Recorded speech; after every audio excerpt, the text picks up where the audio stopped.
নমস্কার বন্ধুরা, আমি একটি সমসাময়িক অত্যন্ত গুরুত্বপূর্ণ টপিক নিয়ে তোমাদের সাথে আলোচনা করতে এসেছি। সেটা হলো যে বাংলাদেশি অনুপ্রবেশকারী।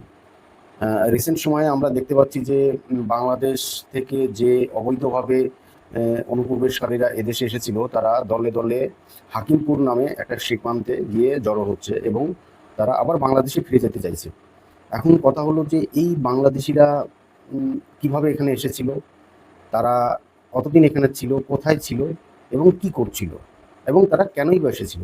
এই বিষয়গুলো নিয়েই আমি তোমাদের সাথে একটু কথা বলবো। আহ, বাংলাদেশ ভারতের যে সীমান্ত, সেটা বিশ্বের অন্যতম একটি বড় সীমান্ত, প্রায় 4,000 কিলোমিটারের বেশি লম্বা। এবং এই সীমান্তটায় অনেক পোরাস আছে। পোরাস আমি বলতে চাইছি যে অনেক জায়গা আছে যেদিক দিয়ে তারা অতি সহজেই বিএসএফ এর কে ফাঁকি দিয়ে, লোকাল অ্যাডমিনিস্ট্রেশনকে ফাঁকি দিয়ে তারা এদেশে চলে আসতে সক্ষম হয়েছে এতদিন। কারণ আমরা জানি যে এখনো এই যে সীমান্ত, এর প্রায় 500 কিলোমিটারেরও বেশি অংশ এখন অবধি ফেন্সিং, যেটা কাঁটাতারের বেড়া এখন অবধি দেওয়া হয়নি। এই যে লোকগুলো যারা দলে দলে গিয়ে হাকিমপুরে জমা হয়েছিল, যখন তাদেরকে বিভিন্ন সাংবাদিকরা কোশ্চেন করলো যে আপনারা এখানে কিভাবে এসেছেন, তারা সবাই কিন্তু একটা জবাব একদম কমন দিয়েছে যে তারা দালালের মাধ্যমে এখানে এসেছে। হ্যাঁ, কোনো দালালকে 3,000-এর মাধ্যমে, কেউ 5,000-এর মাধ্যমে, 10,000-এর মাধ্যমে টাকার বিনিময়ে তারা এদেশে এসেছে। এবার দালাল বলতে কি, কিছু লোক যারা বর্ডারের ওপারেও আছে এপারেও আছে, তারা এই ইল্লিগাল বাংলাদেশিদের ইল্লিগালি এদেশে আসতে সহায়তা করেছে। এবার এদেশে আসার পরে তারা বিভিন্ন জায়গায় কিন্তু ছড়িয়ে গেছে। তারা ওয়েস্ট বেঙ্গলের বিভিন্ন জায়গায় এবং ইন্ডিয়ারও বিভিন্ন জায়গাতে তারা ছড়িয়ে পড়েছে এবং এই কাজে তাদেরকে সাহায্য করেছে লোকাল কিছু স্বার্থান্বেষী লোক, যারা তাদেরকে এদেশে voter card, Aadhaar card, PAN card, ration card বানাতে সহায়তা করেছে। এবার যখন তাদেরকে জিজ্ঞাসা করেছে আপনারা এখানে কি করতেন, অনেক লোক বলেছে তারা এখানে যোগানির কাজ করতেন, কেউ রিক্সা চালাতেন, ভ্যান চালাতেন, কেউ রাজমিস্ত্রির কাজ করতেন। মহিলাদেরকে যখন জিজ্ঞাসা করা হয় আপনারা এখানে কি করতেন, তারা বলছে তারা বিভিন্ন বাড়িতে গিয়ে কাজ করতেন, পরিচারিকার কাজ করতেন। মানে বোঝা যাচ্ছে যে তারা এখানে এসে যে বিভিন্ন ধরনের বিভিন্ন ছোট ছোট কাজ, সেই কাজগুলোর সঙ্গে তারা যুক্ত ছিলেন এবং তারা এখানে এসে তাদের নিজেদের মতো করে বসবাস করতে শুরু করেছিলেন। তাহলে এখন কথা হলো যে হঠাৎ করে তারা আবার চলে যেতে চাইছে কেন? কারণ জানেন, রিসেন্টলি আমাদের এখানে সরকার পরিবর্তন হয়েছে। আমাদের এখানে যে নতুন সরকার এসছে, তিনি পুরোপুরি একটা জিনিস স্ট্রিক্টলি বলেছেন যে ভারতীয়দের জন্যই ভারতবর্ষ, এখানে অভারতীয় কেউ থাকতে পারবে না। অভারতীয় বলতে তিনি বাংলাদেশি অনুপ্রবেশকারীদের বোঝাতে চেয়েছেন। তারা যদি স্বেচ্ছায় এদেশ থেকে চলে যেতে চায়, তাদেরকে আমরা টাইম দিচ্ছি, তারা তোমরা চলে যাও।